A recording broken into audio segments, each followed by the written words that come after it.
Success is not final, failure is not fatal, it is the courage to continue that counts. तो Winston Churchill ने ये एक बहुत important बात यहाँ पर बोली है कि even if you are successful today, तो that is not the final outcome, you may fall down the next day, and if you are falling down that does not mean it is fatal for you, या वो आपकी जिंदगी या जान नहीं ले लेगा, वो आपको एक्सपीरियंसेस के साथ ही लेकर जाएगा, but it is consistency and the courage to continue, यानी कि परसिवरेंस ही है जो मैटर करती है, एक डिसिप्लिन ही है जो मैटर करती है। ठीक है, कि बहुत सारे लोग आपने देखा होगा कि एकदम से सडनली ऊपर पहुंचते हैं, एक हाइट पे पहुंचते हैं एंड बहुत जल्दी नीचे भी गिर जाते हैं।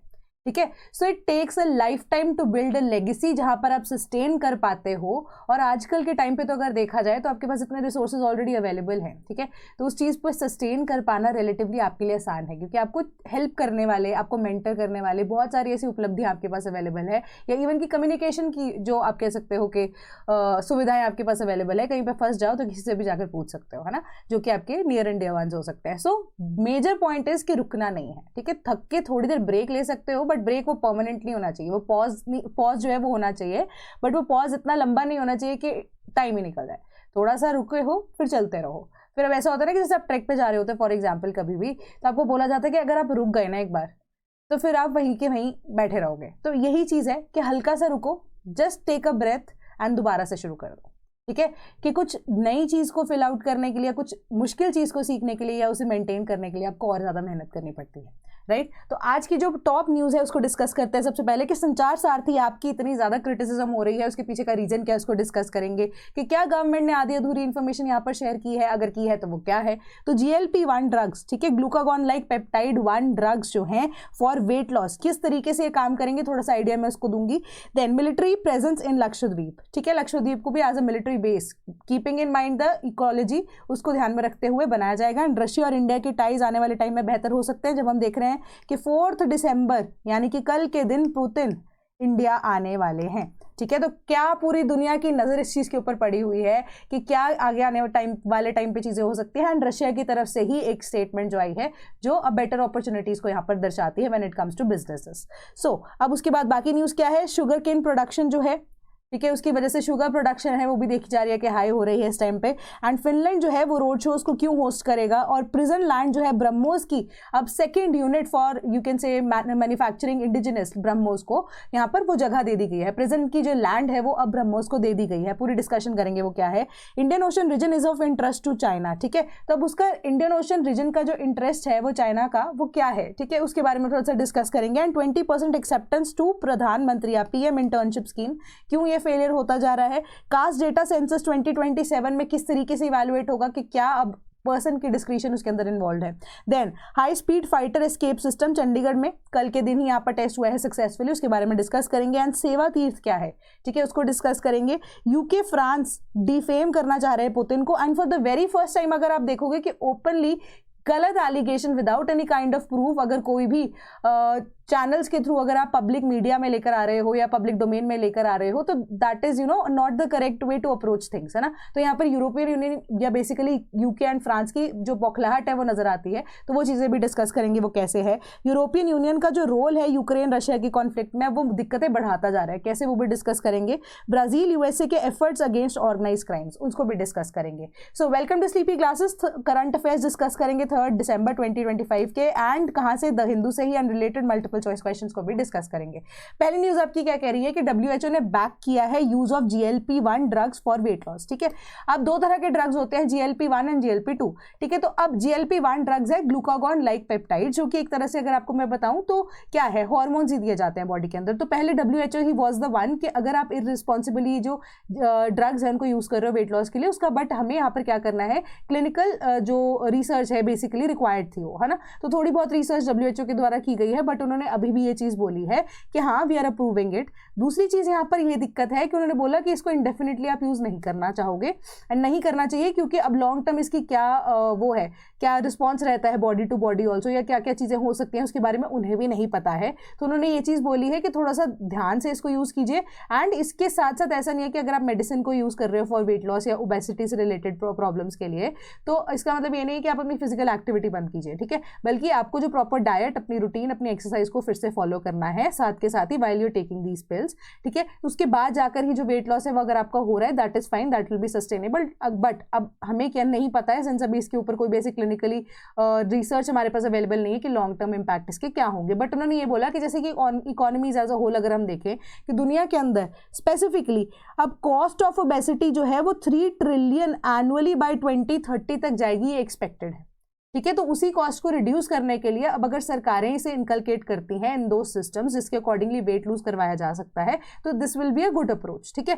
बट उन केसेस में या उन सवेयर केसेस में जहां पर फिजिकल एक्टिविटी एंड डाइट से काम नहीं चल रहा है, तभी ये हार्मोन्स को इंड्यूस करने का फायदा है।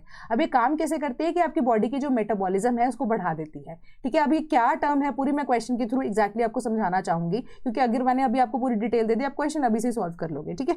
तो उसी के अकॉर्डिंगली उन्होंने बोला कि अब ओबेसिटी एक मेजर दिक्कत है। अब कम्युनिकेबल डिजीजेस जो है उनके अगेंस्ट अगर आप देखोगे कि कई बार हमारे पास मेडिसिन अवेलेबल होती भी हैं, कई बार नहीं भी होती, बट जो नॉन कम्युनिकेबल डिजीजेस हैं जैसे कि कार्डियक अरेस्ट हो गया या आपकी डायबिटीज मेलाइटिस हो गया, टाइप 1 या टाइप 2 डायबिटीज जिसको हम बोलते हैं ना, तो अब ये सारी जो डिजीजेस हैं ये ओबेसिटी की वजह से ज्यादातर पिक्चर में आती जा रही हैं। तो इन्हीं इमर्जिंग पैटर्न्स को सप्रेस करने के लिए GLP-1 के तरह के जो ड्रग्स है वो हेल्पफुल रहेंगे, क्योंकि जो लाइफस्टाइल में मेजर चेंजेस की रिक्वायरमेंट है वो बहुत ज़्यादा ज़रूरी है। तो उन्होंने हिदायत यहाँ पर यही दी है कि सबसे पहली चीज़ कि आपको एक प्रॉपर लिमिटेड अमाउंट में with the help of a proper doctor उसी की मदद से ये GLP ड्रग्स लेने हैं। दूसरी चीज़ की अफोर्डेबिलिटी जो है इसकी थोड़ी बेटर करनी पड़ेगी सरकारों को, तभी ये इक्विटेबली डिस्ट्रीब्यूट हो सकती है अमंग्स दोज पॉपुलेशन जिनको सिवियरली इनकी रिक्वायरमेंट है, ठीक है। तो ये सिंपल सी आपकी न्यूज़ थी। क्वेश्चन क्या है, consider the following in context of GLP। पहली स्टेटमेंट है कि they are hormones produce in the stomach that play a role in regulating metabolism and maintaining the gut. Second statement कह रही है GLP-1 primarily controls blood sugar. Third statement कह रही है GLP helps maintain the intestinal lining, ठीक है। How many statements are correct? The correct answer is option number B, 2 statements correct है आपकी, ठीक है। कि GLP-1 जो है उसका काम, जो कि GLP-1 अभी जो ड्रग से रिलेटेड मैं आपको बता रही हूँ चीजें, वो कंट्रोल करती है आपकी ब्लड शुगर, ठीक है। तो अब ब्लड शुगर में क्या आपकी इंसुलिन जो है वो प्रोड्यूस होनी शुरू हो जाती है बॉडी के अंदर ज्यादा से ज्यादा। ब्लड शुगर की वजह से अब क्या हो रहा है कि जल्दी से जल्दी जो शुगर है वो ब्रेक करना शुरू कर देती है आपकी बॉडी के अंदर, एब्जॉर्प्शन रेट उसका बढ़ जाता है। मेटाबॉलिज्म का मतलब ही वही है ना। अदरवाइज अगर हम डायबिटीज की बात करते हैं तो इसका मतलब यही होता है कि आपकी बॉडी जो है एडिक्वेट अमाउंट में शुगर को अब्सॉर्ब नहीं कर पा रही है, and most of it is being passed out in the urine also, urine only, है ना। तो इसी वजह से बॉडी वीक होना शुरू हो जाती है। तो मेटाबॉलिज्म बढ़ाने का मतलब यही है कि ब्लड शुगर जो है उसको कंट्रोल किया जाएगा। कैसे कि जो अब रिलेटेड हमारे कंपोनेंट्स होते हैं उसका ब्रेक डाउन होना शुरू हो जाएगा एंड बेटर अब्जॉर्प्शन रेट आपकी बॉडी के अंदर शुरू हो जाएगी। अब्जॉर्प्शन रेट प्रॉपर होगी तो ओबेसिटी की प्रॉब्लम अपने आप ही ऑटोमेटिकली सॉल्व हो जाएगी, क्योंकि आपका मेटाबॉलिज्म रेट हाई है, ऊपर से आप अपनी डाइट को मेंटेन कर रहे हो, प्लस आप अपनी एक्सरसाइज को मेंटेन कर रहे हो, तो आपकी ओबेसिटी की प्रॉब्लम खत्म हो जाएगी। एंड जो हमारी नॉन कम्युनिकेबल डिजीजेज है मेजरली, जिसके अंदर अगर हम ब्लड शुगर की बात करते हैं, डायबिटीज की बात करते हैं, तो वो चीज को कंट्रोल किया जा सकता है। दूसरी चीज है कि आपको जो GLP-2 है वो दूसरे तरह का ड्रग है, उसका काम क्या है कि वो आपके इंटेस्टाइनल लाइनिंग को जो है प्रोटेक्ट कर सके। क्यों? उसके पीछे का रीजन क्या है कि मेटाबॉलिज्म फास्ट होने की वजह से कई बार आपकी बॉडी जो है क्या है उस चीज को झेल नहीं सकती, क्योंकि अगर आप इन एक्टिविटी कर रहे हो या आपकी बॉडी को इतनी चीज पता है कि आप इतने ज्यादा एक्टिव नहीं हो, आपका मेटाबॉलिज्म रेट क्या है, तो आप सडनली अगर एक पिल को लेना शुरू कर रहे हो जिससे आपका मेटाबॉलिज्म रेट बढ़ता है, तो उस वजह से आपकी स्टमक की लाइनिंग के ऊपर, आपकी इंटेस्टाइन की लाइनिंग के ऊपर सडनली इंपैक्ट पड़ सकता है। क्यों? क्योंकि जो एसिड्स हैं वो ज्यादा अमाउंट में यहाँ पर रिलीज होंगे, ठीक है। तो ये सारी चीजों की वजह से इंटेस्टाइनल लाइनिंग जो है उनको भी मेंटेन करके रखना बहुत ज्यादा जरूरी है। एंड मोस्ट इंपॉर्टेंटली आपकी फर्स्ट स्टेटमेंट इसलिए इनकरेक्ट है क्योंकि आप जो हॉर्मोन्स है वो प्रोड्यूस ही कहां पर किए जाएंगे, इंटेस्टाइन के अंदर किए जाएंगे, ठीक है। वो स्टमक के अंदर प्रोड्यूस ही नहीं होंगे। GLP-1 या GLP-2 जो है वो इंटेस्टाइन के अंदर ही जो हॉर्मोन्स हैं वो सेक्रीट करवाए जाते हैं, जिस वजह से जो अब लाइनिंग के ऊपर इंपैक्ट ना पड़े, इसलिए GLP-2 जो है वो हेल्प करता है या सेकेंड करता है GLP-1 को in increasing the metabolism rate of the body, ठीक है। तो अब इसका correct answer is option number B. तो इन डिटेल अगर आप पढ़ना चाहो उसको गो थ्रू कर सकते हो। Then military presence in Lakshadweep to increase with new naval detachment. तो नई तरह की नेवल डिटैचमेंट मतलब कि एक नेवल जो आप कह सकते हो कॉम्प्लेक्स वहां पे बनाए जाने की बात की जा रही है, जो 2027 तक एक्सपेक्टेड है कि खत्म भी हो जाएगा। बनाया जाएगा इसको कहाँ पे? बित्रा आइलैंड पे, ठीक है। Bitra island is the smallest island of Lakshadweep, smallest island होगा जहाँ पर ये बित्रा जो अब आप कह सकते हो कि नेवल बेस की तरह एक्ट करेगा। एंड आप कहोगे कि और चीज़ की फैसिलिटीज़ जो है अगाती में, and building a new air base in Minicoy is also under way, ठीक है, कि एयर बेस जो है या ट्राई हमारी जो सर्विसेज हैं वो यहाँ पर डिप्लॉय की जा सके फॉर बेटर रीच या फिर for better control of the scenarios के। क्यों, अब ऐसा रीज़न क्या है कि अब सिंस ट्रेड रूट्स जो हैं वो खुलते ही जा रहे हैं, है ना, तो उसकी वजह से अब लक्षद्वीप जो कि अब आप कह सकते हो 400-450 किलोमीटर फ्रॉम केरला का कोस्ट है, ठीक है, तो उसी की वजह से अब लक्षद्वीप जो है वहाँ पर रिक्वायर्ड है ये सिचुएशन कि अब for better you can say surveillance, patrolling and even की रशिया कह रही हूँ, चाइना के जो इंटरेस्ट है in the Indian ocean region also, जिसको हम लेटर ऑन भी डिस्कस करेंगे, वही इंटरेस्ट को यहाँ पर अगर आपको क्या करना है, मिटिगेट करना है, ठीक है, या उसको ओवर पार करना है, तो आपको अपनी पेट्रोलिंग, अपनी सतर्कता को बढ़ाना पड़ेगा इन दैट सिनेरियो, है ना। तो अब इसी वजह से बनाया जा रहा है बित्रा के अंदर, आप कह सकते हो मिलिट्री भी क्या, नेवल बेस को वहाँ पर बनाया जा रहा है। एंड यहाँ पर नेवल डिटैचमेंट को अभी आप कह सकते हो कि 2027 तक मेजरली अगर आप देखोगे कि इसको डिप्लॉय भी कर दिया जाएगा, ठीक है। तो धीरे धीरे करके अगर आप देखोगे कि वहाँ पर भी मल्टीपल तरह की जो ट्रूप्स होते हैं उनको भेजा जाएगा as per the requirement. And in the coming years also air force वहाँ पर आई जाएगी, कैसे वहाँ पर मिलिट्री इवन के अगर इंक्लूड की जा सकती है, उनको कैसे इनकलकेट किया जा सकता है इन टू दैट पॉइंट, तो उसको भी लेटर ऑन देखा जाएगा, ठीक है। तो increasing shipping tariff, Chinese interest in the Indian ocean region and the threat of Arabian sea piracy increase करता है strategic significance of Lakshadweep islands from security purposes, ठीक है। तो सिंपल सी ये बात थी। क्वेश्चन डिस्कस करते हैं। Consider the following in context of Lakshadweep. It is a unique district union territory. Second, the main occupation of the people is coir twisting. Which of the statements above is or are correct? The correct answer is option number C. दोनों की दोनों statements यहाँ पर correct हैं, ठीक है। Uni district union territory नाम से ही आपको पता लग रहा है कि ये एक ऐसी यूनियन टेरिटरी है जिसके अंदर एक सिंगल डिस्ट्रिक्ट है, ठीक है, कि लक्षद्वीप जो है सबसे छोटी यूनियन टेरिटरी ऑफ इंडिया है, ठीक है, वो मैं आपको एडिशनली बता रही हूँ।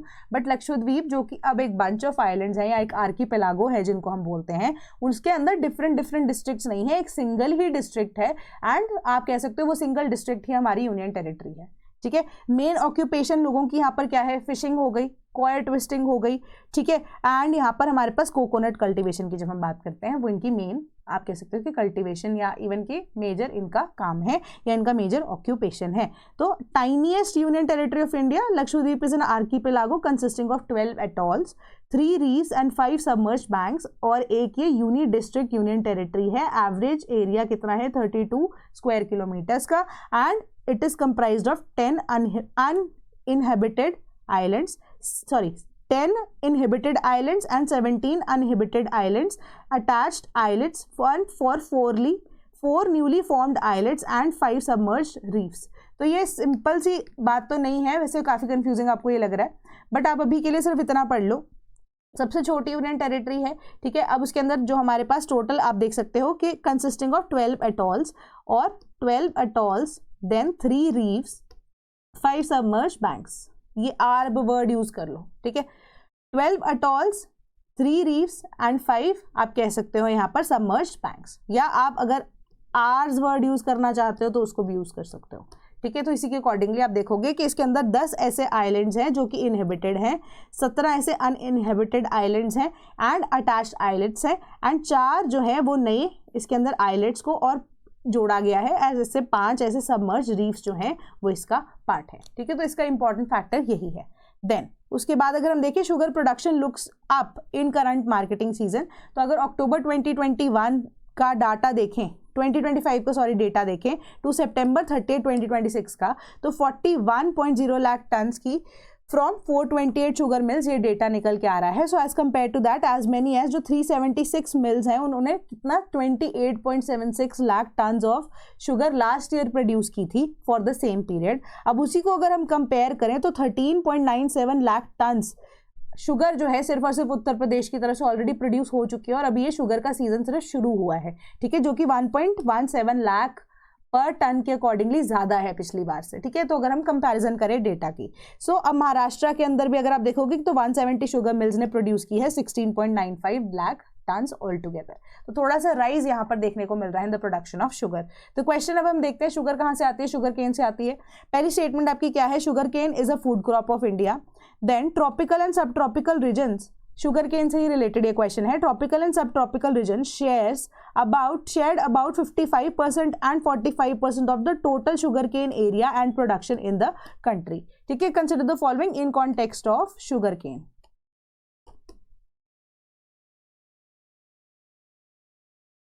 ठीक है, so which of the statements above is और are correct? The correct answer is option number D. ठीक है, दोनों की दोनों स्टेटमेंट्स यहाँ पर करेक्ट नहीं है, दोनों की दोनों इनकरेक्ट हैं कि जो शुगर केन है वो फूड क्रॉप तो नहीं है, वो हमारी कैश क्रॉप है। दोनों के बीच का डिफरेंस मैं बता देती हूँ फटाफट से। कैश क्रॉप वो है जिससे आप पैसा कमा सकते हो, आपकी एक तरह से वो इनकम सोर्स का पार्ट बनता है। वेरएज फूड क्रॉप जो है वो क्रॉप होती है जो सब्सटेंस के लिए यानी कि आई चलाई के लिए या घर के लिए रिक्वायर्ड होता है, उसी के अकॉर्डिंगली आप उनको उगाते हो। वेराज अगर जो tropical and sub tropical regions हैं इंडिया के अंदर स्पेसिफिकली, जहां पर जनरली हम क्या करते हैं, शुगर केन को उगाते हैं। ठीक है, लूज सॉइल जो है ज्यादातर रिक्वायर्ड रहती है, ब्लैक सॉइल के अंदर बेस्ट ग्रो करता है, बट ऐसा नहीं है कि शुगर केन किसी और सॉइल में ग्रो नहीं कर सकता, किसी भी सॉइल में ग्रो कर सकता है। बस यहाँ पर रिक्वायरमेंट क्या होती है कि हल्की सी एसिडिक टू न्यूट्रल सॉइल होनी चाहिए, एयरी सॉइल होनी चाहिए, है ना, थोड़ी सी, है ना, बस उसके अलावा और कोई इतनी ज्यादा रिक्वायरमेंट नहीं होती है। टेम्परेचर अगर आप देखोगे 20-30 डिग्री के बीच में इजीली उग जाता है। तभी अगर आप देखोगे कि सितंबर अक्टूबर के आसपास जो, या इवन कि मॉनसून सीजन के आसपास अगर आप देखोगे, इसको ज्यादातर भी उगाया जा सकता है मेजरली, बट उगाया तो कभी भी जा सकता है, बट मेजरली तभी उगाया जाता है ना।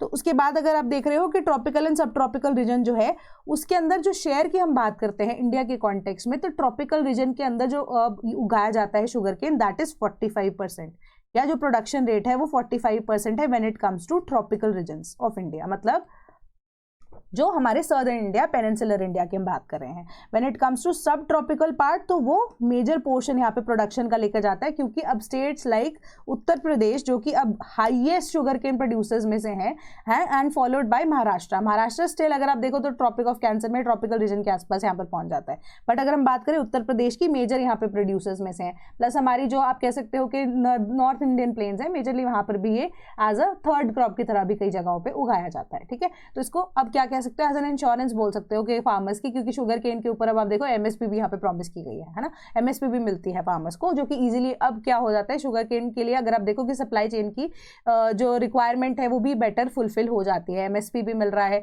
प्लस सप्लाई चेन के थ्रू जो आप उगा रहे हो वो इजिली मार्केट तक भी पहुंच रहा है, या इवन की मिल्स तक पहुंच रहा है, एंड वही मिल्स जो है फर्दर क्या करे, इथेनॉल ब्लेंडिंग में भी यहाँ पर हेल्प कर रहे हैं, so on and so fourth. तो ये प्रॉपर सप्लाई चेन यहाँ पर सरकार बना चुकी है ऑलरेडी। सो इसी वजह से हमारा करेक्ट आंसर क्या बनता है, option number D, none of the statement, sorry अगर हम देखें यहाँ पे शुगर केन, हाँ ऑप्शन नंबर डी यहाँ पर बनना चाहिए, none of the statements are correct. ठीक है, तो इसका correct answer is option number D. Then Finland to hold road shows on circular economy in India.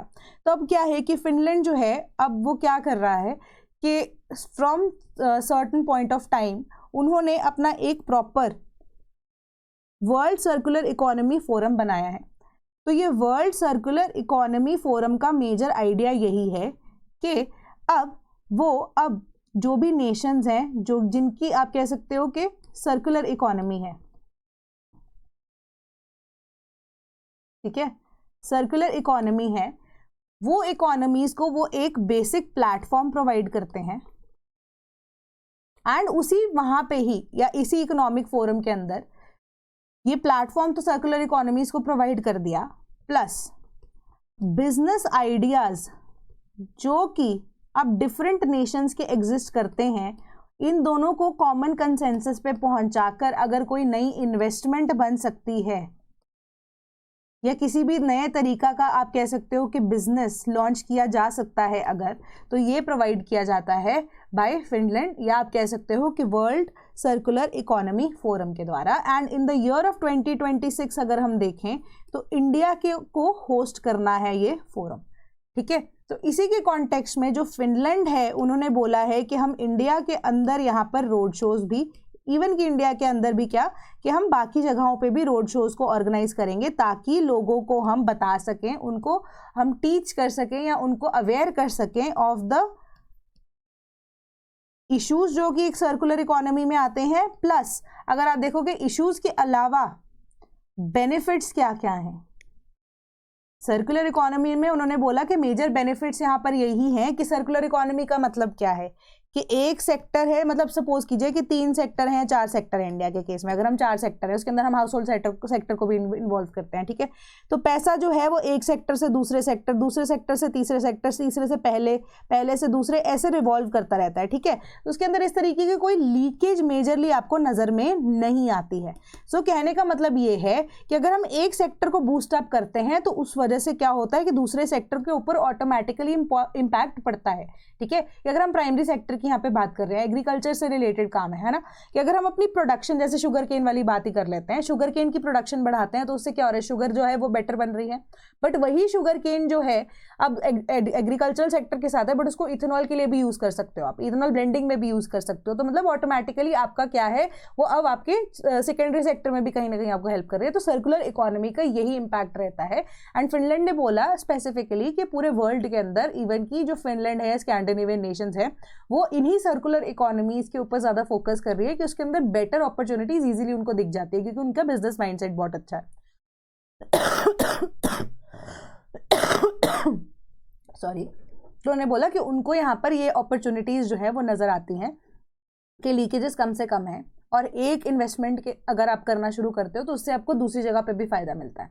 तो अभी जो मेजरली नेशंस हैं उनको, ऐसे नेशंस को आइडेंटिफाई किया जा रहा है कि जिनकी सर्कुलर इकोनॉमी है, उनको अपॉर्चुनिटी दी जाएगी कि आप बेटर तरीके से कौन सी एम्प्लॉयमेंट अपॉर्चुनिटी को प्रोवाइड कर सकते हो ना। उसी तरीके से अगर कोई डील ब्रोकर होती है तो कोई नए प्रोजेक्ट को अगर लगाया जाना है तो वो चीज़ को पॉसिबल यहाँ पर किया जा सकता है, ठीक है। तो मेजर यहाँ पर यही काम है कि over 70% of the CEOs are interested in circular economies. तो they want to look at the opportunities and वो वैल्यू ऐड करना चाहते हैं ताकि जॉब की क्रिएशन भी हो एंड वो भी प्रॉफिट कमा सकें, ठीक है। क्योंकि एक सेक्टर के अंदर अगर वो यहाँ पर अवेलेबिलिटी कर देते हैं इन्वेस्टमेंट के थ्रू, दूसरा सेक्टर अगर उससे बेनिफिट हो रहा है तो फायदा क्या है, सोने पे सुहागा उस कंट्री के लिए ही है ना। एंड साथ में जो बिजनेसमैन है जिसने पैसा इन्वेस्ट किया उसको तो फायदा होगा ही, क्योंकि वो प्रॉफिट कमा रहा है, प्लस वो जॉब क्रिएशन भी कर रहा है, प्लस वो कंट्री को भी यहाँ पर हेल्प कर रहा है। तो ये ग्लोबलाइजेशन का ये टेक्निक है, बट उसके अंदर सर्कुलर इकोनॉमी सोने पे सुहागा वाली सिचुएशन हो जाती है। क्वेश्चन डिस्कस करते हैं in the context of world circular economy forum. It is an annual event. The forum is held since 2015. Which of the statements above is or are correct? The correct answer is option number A. तो बिल्कुल ये statutory, अगर मैं आपको point of view पे बोलूँ तो अभी स्टैटिक क्वेश्चन था, ठीक है। अब इसको फॉलो करना था तो आपको पता होगा या नहीं पता होगा, ठीक है। तो एनुअल इवेंट है, हर साल किया जाता है इसको ऑर्गेनाइज, ठीक है। 2017 ऑनवर्ड्स इसको शुरू किया गया है, ठीक है। 2017 ऑनवर्ड्स इसको शुरू किया गया है। एंड आप देखोगे कि अब जापान के अंदर, अफ्रीका में रवांडा के अंदर, देन यूरोप में Belgium, Finland, Netherlands and north America में कनाडा के अंदर ये ऑर्गेनाइज किए जा चुके हैं। इसके बाद अगर आप देखोगे यहाँ पर अब ब्राज़ील की वैसे बारी आनी चाहिए थी, बट ब्राज़ील नहीं, तो इंडिया की यहाँ पर बारी है ये for the year of 2026। Simple सी ये बात है। Then supreme court gives go head to Kerala to allot prison land to BrahMos unit. तो अब यहाँ पर मैं आपको सिर्फ स्टोरी बताती हूँ क्या है, ठीक है। तो आपको पता होगा नेटुकलथेरी प्रिजन, ठीक है। नेटुकलथेरी जो प्रिजन है वो 1960s के अंदर बना था एंड वो लीज के ऊपर बनाई गई थी, लीज पे ली गई लैंड के ऊपर वो प्रिजन बनाया गया था। तो इन मई 2014 जो लीज है वो एक्सपायर हो जाती है एंड वही लैंड को अब किसी और को भी एलोकेट करना ही था, है ना। तो लीज जो है इसको एक्सटेंड नहीं किया जाता प्रिजन के द्वारा। तो अब उसमें से कुछ एरिया ऐसा है जो कॉलेज को दे दिया गया, कुछ एरिया ऐसा है जो सीवेज ट्रीटमेंट प्लांट को दे दिया गया, कुछ एरिया जो है अभी ऐसे खाली पड़ा है तो वहाँ पर प्लांटेशन जो है सरकार लगा देती है ताकि कुछ ना कुछ रेवेन्यूज के थ्रू आ सके एंड एनवायरनमेंट का भी कुछ बेटर हो सके, है ना। तो अब उस पर क्या हुआ है कि ऑलरेडी केस जो है या पिटिशन जो है वो केरला गवर्नमेंट ने यहाँ पे फाइल की थी कि उन्होंने बोला था कि इस एरिया को अगर हम देना चाहते हैं ब्रह्मोस के प्रोडक्शन की सेकेंड यूनिट जो कि इंडिजिनसली अब डेवलप की जा रही है, उनका सेकेंड यूनिट की प्रोडक्शन आप केरला के अंदर अलाउ कर दीजिए। इससे क्या होगा कि इंडिया का ही फायदा होने वाला है कि प्रोडक्शन चेंज है वो बेटर हो जाएगी, सप्लाई हमारी बेटर हो जाएगी कि अगर हमें इंटरनेशनली भी उसको बेचना है या भेजना है या इवन कि हमें डोमेस्टिक यूज के लिए भी चाहिए तो अब बेटर ही सिचुएशन यही है। तो सुप्रीम कोर्ट ने मुहर लगा दी है इसके ऊपर एंड उन्होंने बोला कि इससे एक सिचुएशन से हमें दो फायदे हो रहे हैं। पहली चीज ये कि चलो ब्रह्मोस की सेकेंड यूनिट तो लग जाएगी, प्लस केरला की एक लॉन्ग टर्म डिमांड थी कि वहां पर भी एक बेस जो है when it comes to army बनना चाहिए। एंड अब अगर आप देखोगे कि ब्रह्मोस की अगर प्रोडक्शन यूनिट लग रही है तो वहाँ पे आर्मी का बेस ऑटोमेटिकली सेट डाउन हो जाएगा। तो यहाँ पर एक तीर से दो निशाने हो जाएंगे, ठीक है। तो दोनों चीजें यहाँ पर फुलफिल होंगी। क्वेश्चन डिस्कस करते हैं, विच of the following is correct about BrahMos, ठीक है। 2-stage missile, flight range up to 500 kilometers, warhead up to 200 kgs and 1.8 Mach speed in cruise phase. Which of the statements above is or are correct when it comes to BrahMos missile? ठीक है। Correct answer is option number A. ठीक है, again ये भी static question था आपका। 2 stage missile है, पहले स्टेज में ये सॉलिड प्रोपेलेंट बूस्टर की तरफ चलती है फर्स्ट स्टेज के अंदर, जहाँ पे सुपरसोनिक स्पीड आती है और वो सेपरेट हो जाती है। उसके बाद सेकंड स्टेज में अगर आप देखोगे रैमजेट एंड लिक्विड फेज है, लिक्विड फ्यूल को यूज करती है, रैमजेट इंजन है। सेकंड स्टेज के अंदर ये मिसाइल 2.8 मैक यानी कि 2.8 times the speed of sound की स्पीड पे भागती है या चलती है, जो कि क्रूज फेज जिसको बोला जाता है इसका, ठीक है। एंड ये अकॉर्डिंगली अगर आप देखोगे एम्बेडेड सॉफ्टवेयर है, तो फायर एंड फॉरगेट के बीच में आप काइंड ऑफ कह सकते हो कि काइंड ऑफ मिसाइल है ये। 290 किलोमीटर्स की फ्लाइट रेंज है, सुपरसोनिक स्पीड है, ठीक है। उसके बाद lower dispersion of targets, quicker engagement and non interception by any known weapon system in the world, जिस वजह से ये इंपॉर्टेंट बनती है। तो फायर एंड फॉरगेट के प्रिंसिपल पे ये चलती है। एंड अगर हम ऑल्टीट्यूड की बात करें, could be 15 kilometres and terminal altitude is as low as 5 metres. तो ब्रह्मोस जो है conventional warheads up to 200 kgs को कैरी करने के लिए केपेबल है। तो सिंपल सी ये बात है। Then government plans to pre install app triggers storm. तो पूरा मुद्दा क्या हुआ है, कल हमने संचार साथी ऐप की बात की थी यहाँ पे कि सरकार ने बोला है कि जो फोन गुम जाते हैं, टेलीकॉम डिपार्टमेंट ने भी चीज़ बोली, फोन को 50,000 फोन हमने अक्टूबर 2025 के अंदर लोगों के ढूंढ के दिए हैं, बट हमें उसका मिसयूज ना हो जाए एंड एवरीथिंग। तो हम चाहते हैं कि जो प्रोडक्शन चेन पे भी इवन की जो फोन्स हैं वहाँ पर उसको या तो सॉफ्टवेयर के थ्रू इंस्टॉल किया जा सके, या जो नए फोन्स बनने वाले हैं उनको उसके अंदर pre installed and enabled version of जो साथी ऐप है वो आए, है ना। तो अब वहाँ पर मुद्दा यहाँ पर ये खड़ा हो जाता है कि अब different perspectives and different approaches हैं। सरकार को खुद ही नहीं पता वो क्या कह रही है, ठीक है। And I am being honest here, मैं किसी को कुछ ऐसे नहीं बता रही हूँ, मैं जनरल चीज़ आपको बता रही हूँ, मिर्च मसाला लगा के नहीं बता रही, रीजन दूंगी। पहली चीज़ है कि अगर कोई प्री इंस्टॉल्ड ऐप आती है कि आप और मैं बिल्कुल जनरली यूज भी करते हैं फोन को, है ना, तो इन दैट सिचुएशन आप मेरे को एक बात बताओ, प्री इंस्टॉल्ड ऐप पहले आती थी तो क्या आप उनको रिमूव कर सकते थे अपने फ़ोन से? नहीं कर सकते थे, ठीक है। आप उनको सिर्फ और सिर्फ डिसेबल कर सकते थे, जिस वजह से पहले आप देखोगे कि even supreme court and even की गवर्नमेंट ने भी ये बोला था कि जो पहले यूट्यूब या इवन नेटफ्लिक्स जैसी ऐप्स जो प्री इंस्टॉल्ड आ रही हैं, ये चीज़ नहीं होनी चाहिए, इसको हटाओ आप। फ़ोन बिल्कुल खाली होना चाहिए, क्योंकि एक केस भी इस चीज़ पे आया था कि ऑलरेडी फ़ोन 15 से 20 GB की फॉर एग्जांपल स्पेस का है, उसमें 5 या 6 GB की तो प्री इंस्टॉल्ड ऐप्स ही आते हैं, जिस पे सरकार ने खुद नोटिफिकेशन निकाली थी, सुप्रीम कोर्ट ने खुद ये चीज़ बोली थी कि this should not be done, ठीक है, क्योंकि अब उसको आप रिमूव भी नहीं कर सकते। अब सरकार खुद ये चीज़ बोल रही है कि आप हमारी ये ऐप को जस्ट बिकॉज कि जो फ़ोन है उसको आप ट्रैक कर पाओ, आप कर सकते हो, आपको प्री इंस्टॉल करना ही पड़ेगा।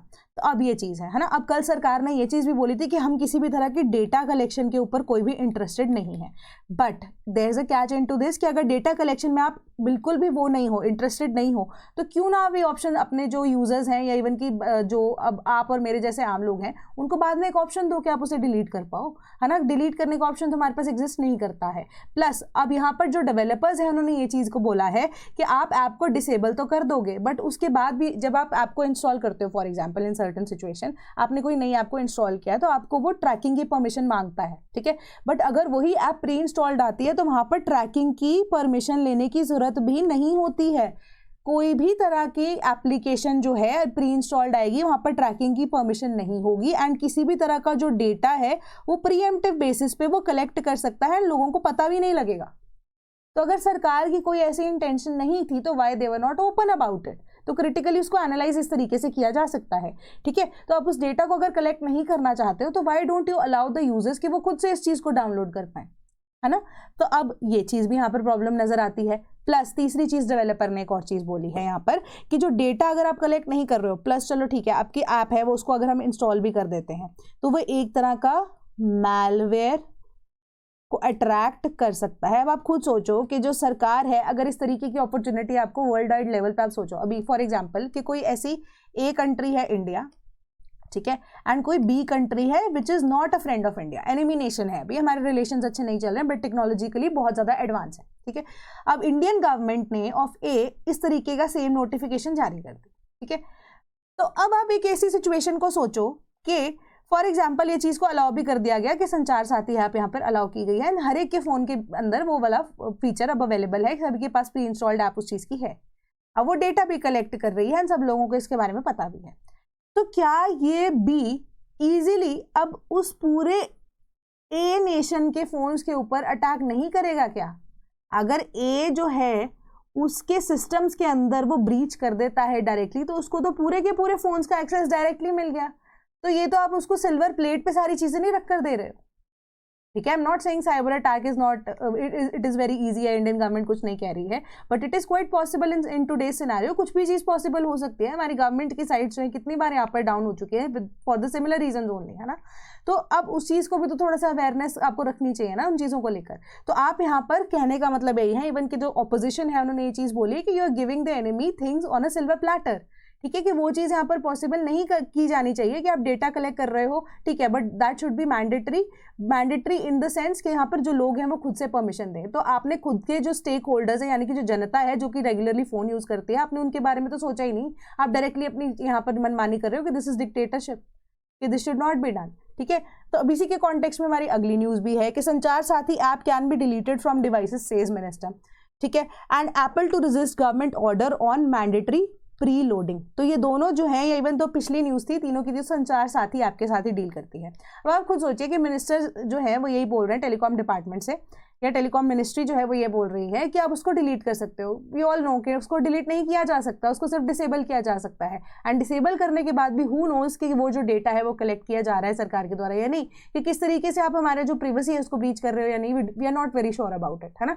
तो वो चीज़ की वजह से इसको क्रिटिसाइज किया जा रहा है। I am just giving you pointers कि इसको क्रिटिसाइज क्यों किया जा रहा है, ठीक है। उसके अलावा एप्पल ने भी रजिस्ट किया है इस गवर्नमेंट ऑर्डर को। उन्होंने बोला कि हमने कभी प्री इंस्टॉल्ड ऐप वाला काम नहीं किया है, ठीक है, कि एप्पल जो है वो अपना iOS को इस तरीके से सिक्योर करके चलता है कि ऑलरेडी जो iOS पे ऐप्स है उनकी लिस्टिंग करना बहुत ज़्यादा मुश्किल हो जाता है, क्योंकि आप देखोगे कि iOS या एप्पल जो है बहुत ज़्यादा स्ट्रिक्ट अधेरेंस रखता है टू द प्रिवेसी एंड एक क्लोज इकोसिस्टम में हम काम करते हैं, कि इस तरह का आप जो अप्रोच या आइडिया हमें देना चाह रहे हो दैट वॉन्ट बी पॉसिबल, क्योंकि हम किसी और कंट्री के भी अगर बात करें तो इस तरीके का जो नॉर्म है किसी ने भी पास नहीं किया है, कि if that is the case तो हम फिर भी इस चीज़ को अधेर नहीं करेंगे, क्योंकि हमारे सिस्टम के अंदर कल को ग्लिच आ जाता है आपकी ऐप की वजह से कि हम अपनी ऊपर लाइबिलिटी लेने को तैयार इस चीज़ को नहीं है, ठीक है। अब इसके अंदर भी केस जो है एप्पल का करेक्ट भी है अप टू सम एक्सटेंट। कहने का मतलब यही है कि अब सरकार बोल रही है कि आप ये ऐप को प्री इंस्टॉल करके दो, है ना, एप्पल कर देता है। मैंने आपको बोल दिया कि जो साइबर अटैक्स आसान हो जाएंगे इससे बेटर, है ना, कि मैलवेयर जो है वो अगर आप इंट्रोड्यूस कर देते हो किसी भी फ़ोन के अंदर तो वो चीज़ पॉसिबल हो सकती है।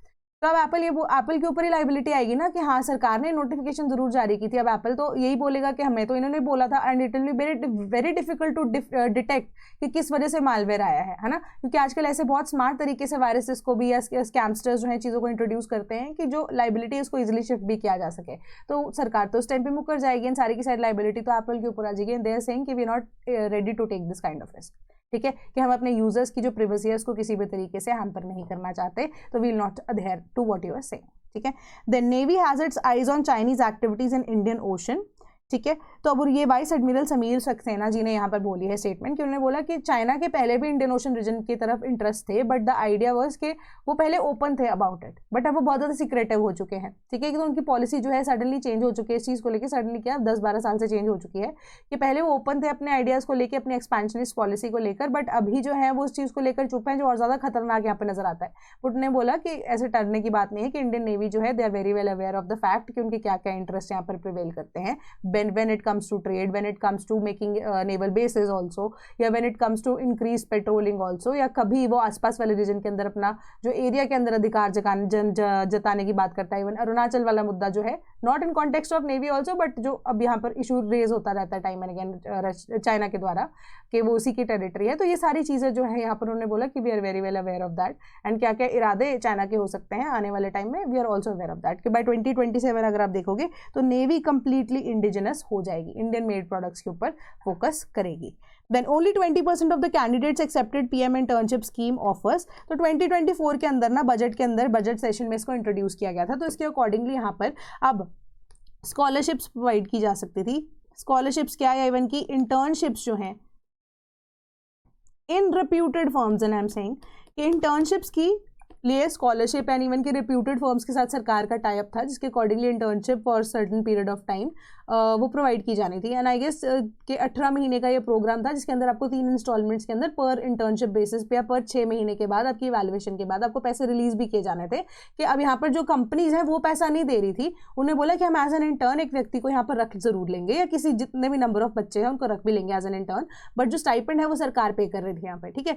तो अब उसके अंदर अगर आप देखोगे जो एनरोलमेंट रेट है वो काफ़ी ज़्यादा हाई था फर्स्ट फेज के अंदर, ठीक है। सेकंड फेज के अंदर अगर आप देखोगे कि मैक्सिमम जनता ऐसी थी जिन्होंने क्या किया, एनरोल तो कर लिया अब इंटर्नशिप के लिए, बट उन्होंने initial phases of the internship के अंदर ही उसको छोड़ भी दिया, ठीक है। उसके पीछे का रीज़न अभी यहाँ पर स्पेसिफाई नहीं कर पाए हैं, ठीक है, बट उन्होंने बोला कि बच्चे खुद से यहाँ पर इंटरेस्टेड नज़र में नहीं आते हैं कि वो इंटर्नशिप करना चाहते हैं या नहीं करना चाहते हैं। तो ओवरऑल द डेटा सेज कि 20% ऑफ द स्टूडेंट्स ने ही एक्सेप्ट की इंटर्नशिप स्कीम, एंड अभी इतने टाइम पीरियड के अंदर अंदर ही जो अगर आप इंटर्नशिप की बात करो सिर्फ 20% बच्चे ऐसे थे जिन out of the enrolled students जिन्होंने कंप्लीट किया है उसे, ठीक है। कुछ लोग यहाँ पर खुद से ही छोड़कर चले गए, कुछ लोग कंफर्टेबल नहीं थे, I don't know what was the reason, but उन्होंने यहाँ पर न्यूज़ के अंदर कुछ ऐसी यही चीज़ बताई है कि जो government had the initial budget 840 crore का पायलट प्रोजेक्ट के लिए, बट बजट धीरे करके उन्होंने कट कर दिया, keeping in mind the response क्या है, 380 करोड़ रुपीज़ कर दिया था in the financial year 2024-2025. Of this, the pilot project has so far utilized 73.72 crore, मतलब 380 करोड़ जो बजट कट करने के बाद भी अमाउंट बचती थी उसके अंदर भी आप देखो कि 73.72 करोड़ रुपीज़ ही यूटिलाइज हुए हैं। तो मतलब कितने कम बच्चे हैं जिन्होंने यहाँ पर इंटर्नशिप को ख़त्म किया एंड फाइनली जो पेमेंट्स है वो ली, ठीक है। तो इसी वजह से जो बच्चे हैं वो इंटरेस्टेड नहीं है इंटर्नशिप के अंदर, even if there are bigger MNCs those who are part of this plan, ठीक है, या और पार्ट ऑफ दिस प्रोग्राम। तो समझ में नहीं आता चाहती क्या यूथ आजकल की वैसे, बट चलो। People should disclose details as per census says home ministry in the labour survey. तो उन्होंने स्पेसिफिकली यहाँ पे ये बोला है कि जो सेंसस का हमारा जो सेंसस एक्ट है ऑफ 1948, क्वेश्चन पूछा गया था एक मिनिस्टर के द्वारा इन द पार्लियामेंट ओनली, तो उन्होंने ये चीज़ बोला कि जब आप सेंसस कंडक्ट करने जाओगे 2027 के अंदर, जो कि 2026 के अंदर शुरू होने वाले हैं at the end of the month, ठीक है, एंड ऑफ नवंबर दिसंबर 2026 के अंदर या उससे पहले थोड़ा सा, तो उस टाइम पे अगर कोई भी व्यक्ति के पास जाकर कोई ऑफिसर पूछता है कि उनकी कास्ट क्या है, सेंस कास्ट को भी इंक्लूड किया जाना है इस बार सर्वे के अंदर, तो उन्होंने स्पेसिफिकली ये चीज़ को यहाँ पर बोला कि एज पर जो हमारा सेंसस एक्ट है 1948 का, यू हैव द अपॉर्चुनिटी या you'll have your own discretion कि आपको अपनी कास्ट यहाँ पर बतानी है या नहीं बतानी है, ठीक है। तो उन्होंने बोला कि अगर हम ज़बरदस्ती करेंगे तो that will be the violation of census act 1948। तो जैसा आपको लगता है to the best of your knowledge जो चीज़ें अगर आपको पता है तो आप बता दीजिए। तो उन्होंने बोला कि मेजरली जो टीचर्स है वो इस सर्वे का पार्ट होंगे, ठीक है। तो अब अगर कोई वर्किंग एम्प्लॉई है, उन्होंने अपनी सेंसस में जो कास्ट है वो गलत लिखवा दी जानबूझ के सोशल स्टेटस को बढ़ाने के चक्कर में, तो फिर इन दैट सिचुएशन क्या होगा कि उनकी जो अब जो सर्विस बुक है वो अलग चीज़ बोलेगी, सेंसस का डेटा अलग बोलेगा। तो उन्होंने बोला कि इस चीज़ को कोरोबोरेट किया जाएगा, डिजिटली भी सेंसस को कंडक्ट किया जा रहा है, इस डेटा को कोरोबोरेट करने के बाद ही जो फाइनल आउटकम होगा उसके बेसिस पे सिचुएशन देखी जाएगी। तो उन्होंने बोला कि जो रिप्लाई में ये बोला कि जो सेंसस के बेसिस पे schedule caste, schedule tribes are enumerated in strictly as per the notified list of SCs and STs, and notified के नोटिफिकेशन के लिए हमारे पास जो ऑर्डर्स हैं वो एग्जिस्ट करते हैं, ठीक है। तो सेंसस का काम जो है वो 2026 के एंड में 2027 के शुरुआत में यहाँ पर शुरू कर दिया जाएगा। देन DRDO ने कंडक्ट किया high speed test for fighter escape system. Fighter escape system, high speeds पे जो फाइटर्स हैं उनको अगर एस्केप करना हो, इजेक्शन का मेथड क्या है, ठीक है, या कितनी स्पीड पे इजेक्ट करना आसान होगा, तो वो रेलवे ट्रैक्स के आसपास यहाँ पे ऑर्गेनाइज किया गया था चंडीगढ़ के अंदर, and the ejection process was fine, ठीक है। तो rocket sled facility of the terminal ballistics research laboratory in Chandigarh, ठीक है। तो रेल ट्रैक के ऊपर इसको अब फाइनली जो है क्लियरेंस दे दी गई है। Canopy severance, ejection sequencing and complete air crew recovery proper से की गई। ये 3 फेजेस के अंदर ये काम किया जाना था, टेस्ट किया जाना था, and that was successful.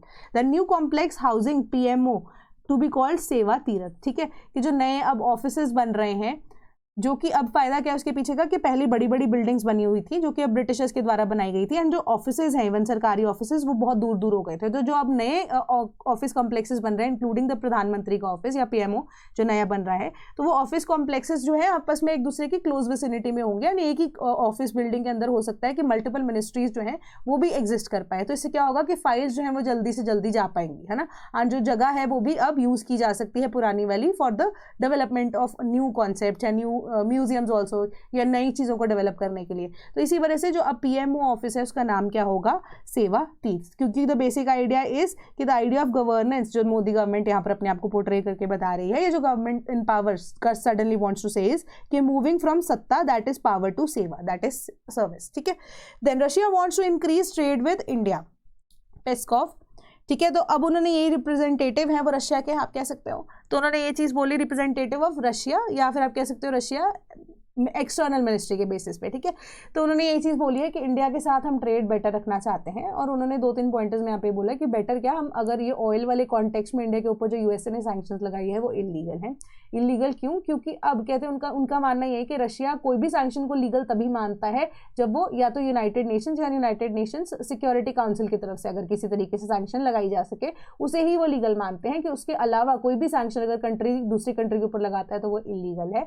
And India के साथ हम ट्रेड अपना अच्छा रखना चाहते हैं, ऑल्दो ये ऑयल को लेकर जो इतना ज़्यादा एंड टैरिफ्स के थ्रू दबाया जा रहा था इंडिया को कि ठीक है कि अभी ऑयल को लेकर तो नहीं अगर हम इतना ज़्यादा पोर्ट्रे कर पा रहे तो कोई बात नहीं कि we'll search for alternatives. And majorly अगर हम देखें तो हम नए तरह के अब सेक्टर्स को यहाँ पे एक्सप्लोर करना चाहेंगे इंडिया के साथ, कि इवन की 4 दिसंबर को जब पुतिन इंडिया आएंगे अलॉन्ग विद हिम एक डेलीगेशन आएगी अलग से जो कि डिस्कस करना चाहते हैं वेरियस प्लान्स विद इंडिया, ठीक है। One of the major plans is कि न्यूक्लियर एनर्जीज को कैसे, या न्यूक्लियर एनर्जी के सेक्टर के अंदर इंडिया और रशिया कैसे मिलकर बेटर काम कर सकते हैं। एग्जाम्पल के तौर पर उन्होंने यहाँ पर बताया कि जो इंडिया का आप कह सकते हो आपस में रशिया के साथ एक प्रोजेक्ट है दैट इज कुंदाकुलम न्यूक्लियर रिएक्टर, वो एक सक्सेसफुल सिविल न्यूक्लियर ऑपरेशन है। ऑपरेशन भी क्या जो इंडिया और रशिया के द्वारा किया गया। उन्होंने बोला कि अब स्मॉल न्यूक्लियर रिएक्टर्स के ऊपर ज़्यादा काम किया जाएगा, तो इसी के कॉन्टेक्स्ट में इंडिया के साथ यहाँ पर बात होनी एक्सपेक्टेड है कि इस बार होगी। प्लस उन्होंने बोला कि यूएस से इतना ज़्यादा बौखलाया रशिया के साथ ट्रेड में ऑयल को लेकर इसीलिए है कि उनकी खुद की जो मार्केट है ये रशिया जो है उनका खुद की सेल कम हो गई थी, ठीक है। तो इसी वजह से वो तिल मिला गए, इस वजह से उन्होंने क्या किया इंडिया के ऊपर यहाँ पर टैरिफ लगा दिया। बट अगेन ही सेड कि the tariffs imposed by USA on India is क्या है इलीगल, ठीक है। Then article on Putin by envoys of Germany UK France unusual, ठीक है। तो अब क्या होता है कि आपकी ना जो डिप्लोमेसी काम करती है, डिप्लोमेसी में क्या है, कल को अगर आपका पेपर भी क्लियर होता है और आप IFS बन जाते हो, फॉरेन सर्विसेज में आ जाते हो, ठीक है, तो ऐसी बहुत सारी इनसाइडर न्यूज होती है, ठीक है। या इवन कि अगर आप इंटेलिजेंस एजेंसी में भी काम करते हो तो वहां पर आपके पास जो प्रूफ कई चीज़ों का होता भी है, कई बार प्रूफ नहीं भी होता है, ठीक है।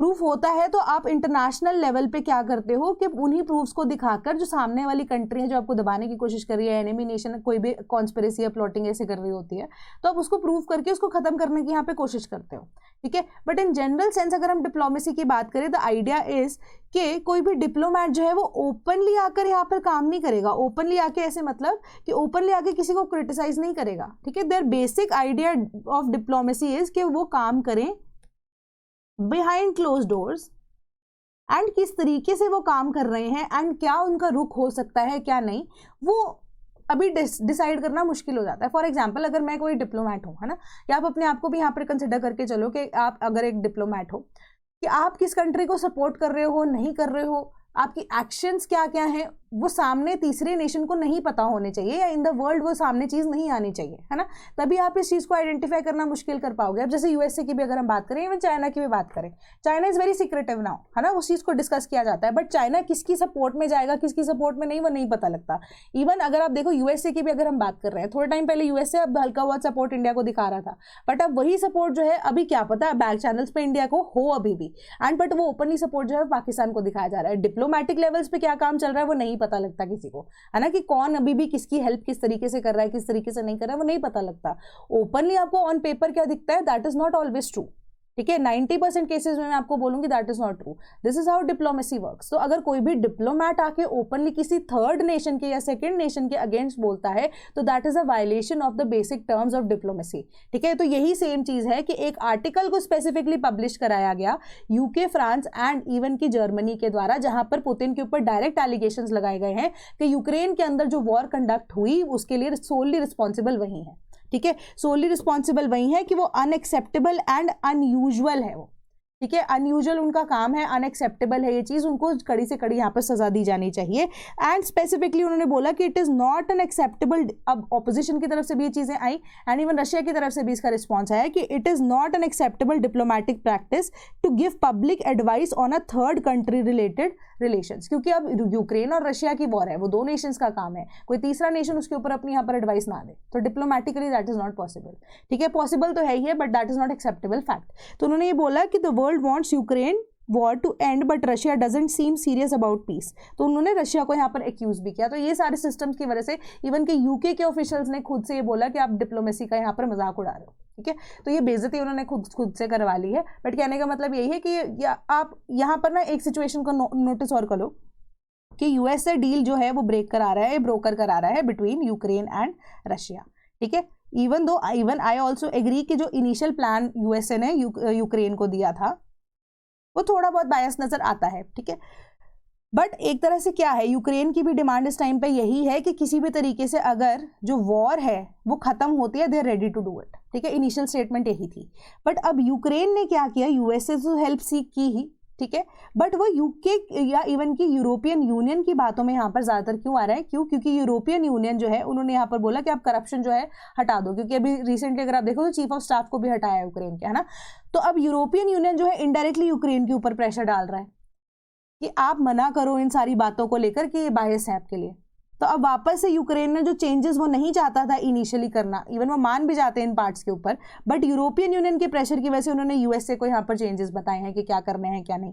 अब वो यूएसए वापस से रशिया के पास चला गया।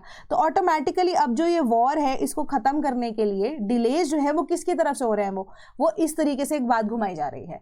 बट एक्चुअली में इंटरनली बात क्या है, मैंने एक पॉइंट आपको और बताई थी कि यूरोपियन यूनियन जो है वो अगर वॉर खत्म हो जाती है तो स्विफ्ट सिस्टम में जो पैसा फंसा हुआ है वो उनको रशिया को वापस करना पड़ेगा। वो पैसा उनके पास देने के लिए फिलहाल है ही नहीं, ठीक है। वो पैसा तो उन्होंने यूक्रेन को फंडिंग के तौर पे दे दिया इनटू वॉर, तो वो पैसा कहाँ से वो लेकर आएंगे। तो तभी अभी European Union also doesn't want the war to end, ठीक है। तो वो चाहते हैं थोड़ा सा उनको और टाइम मिल जाए यहाँ पर। तो ये सारी चीजें जो है इस तरीके से घूम रही हैं, बट एक्यूजेशन किसके ऊपर, रशिया के ऊपर लग रही है। मैं आपको एग्जैक्ट सिनेरियो बता रही हूँ। So if Europe wants war with Russia we are ready, Putin before talks, ठीक है। तो पुतिन अब इंडिया आए नहीं है, बट उससे पहले आप देखो कितनी सारी बातें यहाँ पर चल रही हैं। तो वही सेम चीज़ मैं आपको बता रही हूँ कि यूक्रेन ने तो मना कर दिया कि बहुत सारा बायसनेस आप दिखा रहे हो कि हमें यूरोपियन यूनियन की बैकिंग है, कि यूएसए को उन्होंने डायरेक्टली बोल दिया कि हमें तो यूरोपियन यूनियन की बैकिंग है, हमें नहीं पता, but these are the changes that we want, ठीक है। तभी वो चेंजेस क्या हैं स्पेसिफाई नहीं किए गए हैं, कुछ एग्जैक्ट डिटेल आएगी, मैं आपको जरूर बताऊंगी कि क्या क्या पॉइंटर्स हैं जो कि इंक्लूड किए गए हैं, कि क्या क्या अपडेशंस की रिक्वायरमेंट है। एंड वही रिक्वायरमेंट अब यूएस से लेकर कहाँ जाएगा, मॉस्को के पास जाएगा, ठीक है। या इवन रशिया तक ये बात पहुंचेगी कि अब ये ड्राफ्ट के अंदर ये चेंजेस की रिक्वायरमेंट है, एंड अकॉर्डिंगली ही जो पीस है उसको वापस से रिस्टोर कैसे किया जा सकता है, ठीक है। Then Lula Trump to boost efforts against organise crime. तो वेनेजुएला के अंदर अगर आप देख रहे हो कि लैंड टेरिटरीज के अंदर भी इवन की यूएसए घुसने की बात कर रहा है, इवन के घुस भी सकता है किसी भी टाइम पे, है ना।